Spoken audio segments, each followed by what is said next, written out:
হাজোৰ চুকে কোণে বিজেপিৰ গাঁও চলো অভিযান আকৌ এবাৰ মোদী চৰকাৰ ধ্বনিৰে মুখৰিত হাজোৰ আকাশ বঁটা হাজো শুৱালকুছি বিজেপিৰ উদ্যোগত অনুষ্ঠিত হৈছে এখন গাঁও চলো কাৰ্যসূচী ইফালে মুখ্যমন্ত্ৰী ডক্টৰ হিমন্ত বিশ্ব শৰ্মাৰ ৰাজ্যৰ বিভিন্ন প্ৰান্তত গাঁও চলো কাৰ্যসূচী ইয়াৰ বিপৰীতে হাজোৰ বিভিন্ন প্ৰান্তত বিজেপি নেতৃত্বই চলাই গৈছে মাৰাথন প্ৰচাৰ নৱনিযুক্ত বিজেপি নেতা প্ৰকাশ দাস হাজো মণ্ডল বিজেপিৰ প্ৰাক্তন সভাপতি বিপুল দাসৰ নেতৃত্বত গাঁৱে গাঁৱে মোদী চৰকাৰৰ 10 বছৰীয়া কৰ্মৰাজিৰ প্ৰচাৰ ধনজন আঁচনি লাখপতি বাইদেউ জল জীৱন আয়ুষ্মান সেৱাৰ ওপৰত গুৰুত্ব দিয়ে বিজেপি নেতৃত্বই ডক্টৰ হিমন্ত বিশ্ব শৰ্মা জিন্দাবাদ নৰেন্দ্ৰ মোদী জিন্দাবাদ বিজেপি জিন্দাবাদ ধ্বনিৰে আকাশ বঁটাক মুখৰিত কৰি তোলে দেশৰ উন্নয়নৰ স্বাৰ্থত বিজেপি পক্ষত দেশৰ সকলো নাগৰিকক আহ্বান জনাই বিজেপি নেতা প্ৰকাশ দাসে অনুষ্ঠানত হাজো বিজেপিৰ কেইবাজনো নেতাই অংশগ্ৰহণ কৰে আমি ধৰা নাই আমি আমাৰ যি কাৰ্যক্ৰম আমাৰ যি সংগঠন এইটো শক্তিশালী কৰাৰ কাৰণে আমি আগবাঢ়িছোঁ আৰু সমগ্ৰ ভাৰতবৰ্ষতেই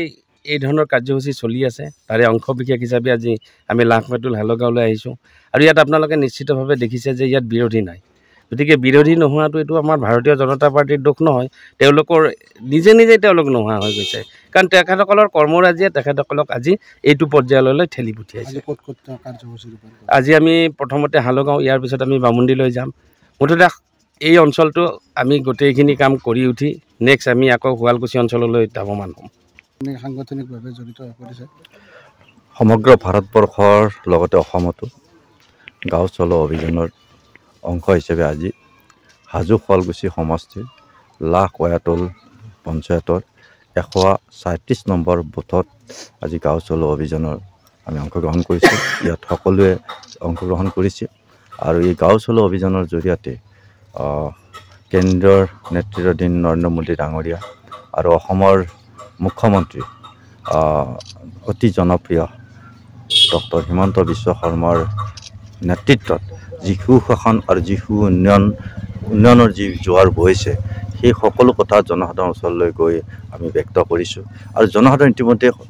সম্পূৰ্ণভাৱে এই বিকাশৰ ওপৰত সন্তুষ্ট হৈছে আৰু সেইকাৰণে এতিয়া প্ৰতিখন গাঁৱত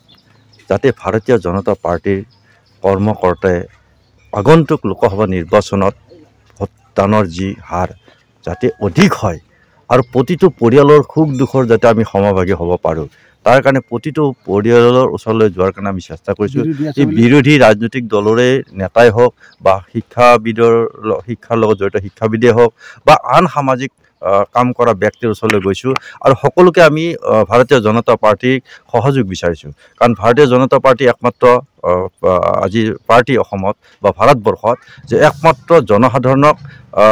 সুশাসন আৰু উন্নয়ন দিব পৰা এটা এখন চৰকাৰ যি চৰকাৰৰ দিনত জনসাধাৰণৰ অত্যন্ত উন্নয়ন হৈছে আজি বিকাশে বিকাশ এতিয়া জনসাধাৰণৰ বিকাশ ক'ত হোৱা নাই সেই কথাটোৱে প্ৰাধান্য হৈছে জনসাধাৰণৰ বিকাশ য'ত হোৱা নাই তাতে আমি বিকাশ কৰাৰ কাৰণে আমাৰ চৰকাৰে আত্মনিয়োগ কৰিব হাজোৰ পৰা প্ৰাঞ্জল কলিতাৰ ৰিপৰ্ট DA 365